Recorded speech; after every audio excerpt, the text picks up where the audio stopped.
Hey everybody, welcome back. I am so glad you're here. I have a really good subject to talk to you guys about. Really important one. So today's episode is going to be a little bit different. It's going to be more personal. I want to have an honest conversation about my own journey with depression. There won't be no script or no filter, just me sharing my experience in the hopes that it might help someone out there feel less alone. If you've ever struggled with depression or are going through it right now, I see you. It's tough and it's messy. You're not alone with this at all.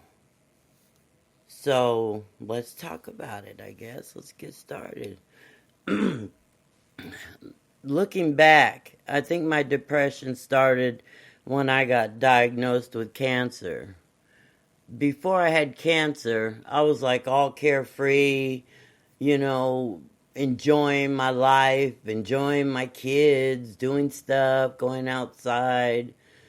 But, here's the but. Depression came and just shut me down. I didn't want to get out of bed. I didn't want to shower.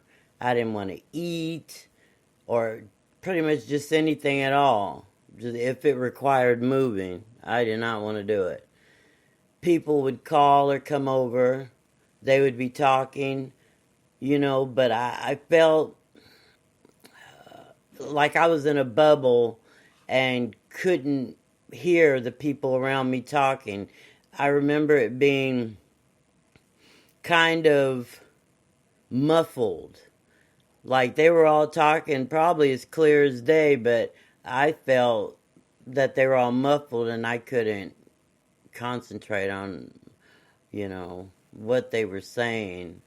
I pretty much, you know, didn't do nothing. I had a lot of friends that came up to me and were like, just get some fresh air, let's just run, or just don't think about it. Like that's possible. Think about what, you know? I even had someone say, stop being dramatic. Well, needless to say, we're no longer friends. I hid from having my cancer removed. I was scared to get it out, actually terrified. Um, they started calling to get everything started, everything rolling, you know, tests that I had to take and such. And I didn't take their phone calls. They kept going to voicemail and they kept leaving me voicemail saying, how many times they've called and they're trying to schedule this. I wouldn't care. I'd just delete it. I wouldn't open their mail. They started to send letters telling me that they need to get it taken care of. I needed to come in or call, set an appointment, all this. They were saying it was pretty bad. Then I started to get in so much pain from the tumor that I had, which was cancerous. I had to deal with it. I feel like my cancer was like a depression for me.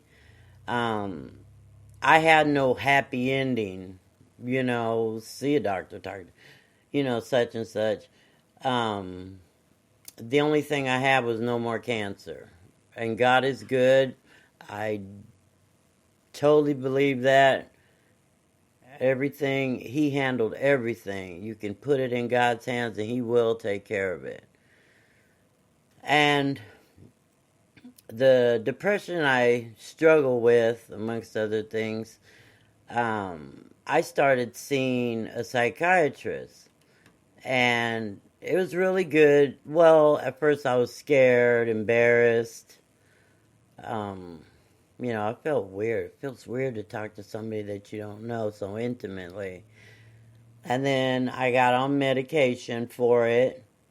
And, over time I started to feel better. And I'm feeling better now, you know. But depression tends to rear its ugly head from time to time. I spoke to you all about when my son passed. depression forced its way back in, like, here I am. But I am glad for my podcast because this has helped me tremendously. I'm trying to help others, bring out other information on other mental health issues to help people out. Or even share my own stories might help, whatever we can do. Depression, it's a dark place to be in. But what seemed to help me the most was acknowledging I was going through depression, that I had it. Talking to my psychiatrist about everything, I pretty much just piled it all on her. She's such a good doctor, and I'm really glad to have her now, especially considering where I didn't even want to talk to her because I was like, who are you? And I'm going to tell you all my personal stuff. But I have confidence in her. I trust her now, so things are different. Finally, I can talk to friends and family, and so that they can understand what I was going through. I wouldn't share things because, I don't know, I just felt embarrassed. But, I started to tell them some things, that I went through, and they were just being there for me, which is a surprise to me. I never thought they would be there for me like they are. But it just seems like they were waiting on me to be ready, which, may not make sense to you, but it makes sense to me. But it always seems like depression's just waiting for something to happen, and then bam, here it comes. Hi, where you been? And I mean, that's how I feel. I don't know how other people feel or how you may feel, but I feel like it's always in the background waiting. No matter, how many times you talk to the doctor, how you discuss your feelings, or how many pills you take, I always feel like it's back there, just waiting for you to get weak. But if you're listening to this and you're struggling, I just want you to know that your feelings are valid.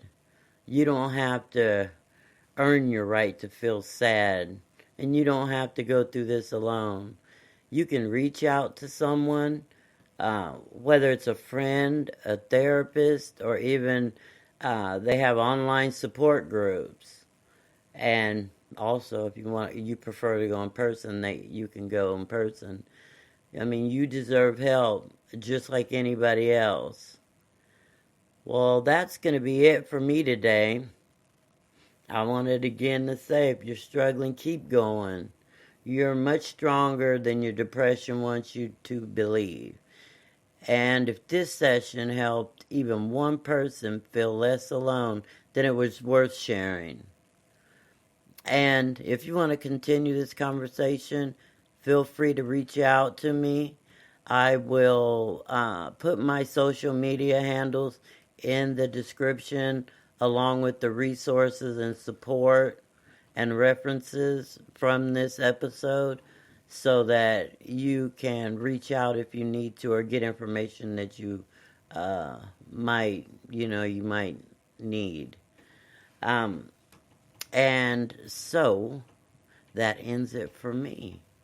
You guys, you have a great rest of your day, and I hope you're having a great week.